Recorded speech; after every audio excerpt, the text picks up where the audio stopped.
सभी दर्शकों को जय श्री राधे, जय श्री कृष्ण। आइए हम कुछ तथ्यों के ऊपर चर्चा करते हैं। ये तथ्य हम तीनों चाणक्य नीति से लेते हैं। और चाणक्य नीति का श्लोक है, अग्निशेषम ऋणशेषम शत्रुशेषम तथैव च पुनः पुनः प्रवर्धेत तस्मात् शेषम न कारयेत। पहला तथ्य है अग्नि। अगर अग्नि को हमें शांत करना है तो वहां पूर्ण तरीके से शांत करने में ही भलाई है। अगर अग्नि कहीं किंचित मात्र भी अवशेष रह गई, थोड़ी भी जलती हुई रह गई, अगर हम पूर्ण तरीके से अग्नि को शांत नहीं कर पाए तो वो अग्नि एक दिन पूरे संसार को जला करके भस्म कर देगी। इसलिए मैं निवेदन करता हूं कि अग्नि को पूर्ण तरीके से ही शांत किया जाए। अग्नि, उसके बाद में चर्चा करेंगे अग्निशेषम ऋणशेषम।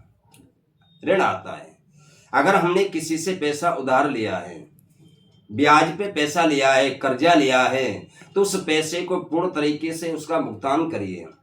किंचित मात्र भी अवशेष रह गया, अगर हम पैसे का भुगतान नहीं कर पाए, थोड़ा बहुत भी रह गया, तो वो पैसा बढ़ता रहेगा, कम होने वाला नहीं है।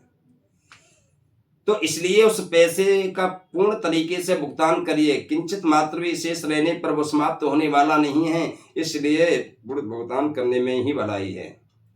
तीसरा तथ्य आता है शत्रु।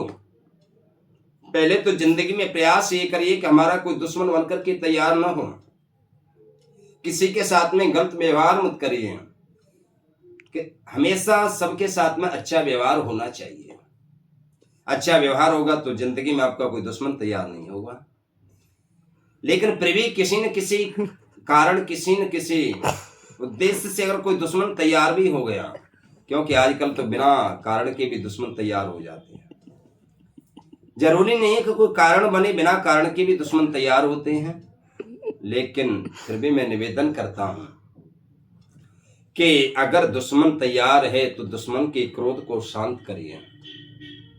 किंचित मात्र भी अगर उसके अंदर शत्रुता का भाव रह गया तो वो हमारी जिंदगी के लिए घातक बन जाएगा। उसको अवशेष छोड़ने की आवश्यकता नहीं है, उसको क्रोध को शांत करने की आवश्यकता है, उसकी शत्रुता को नष्ट करने की आवश्यकता है।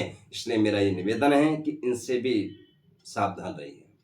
इसको शेष छोड़ने में भलाई नहीं है, क्योंकि ये बार बार उगते हैं। जैसे किसी वृक्ष को काट दिया जाए, कुछ वृक्ष ऐसे होते हैं जिनको काट दिया जाता है लेकिन बार बार वो पुनः उकर के तैयार हो जाते हैं।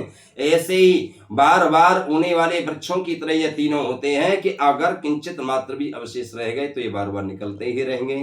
तो इसलिए मेरा सभी समस्त भक्तजनों से निवेदन है कि एक है ऋण, दूसरा है अग्नि और तीसरा है शत्रु।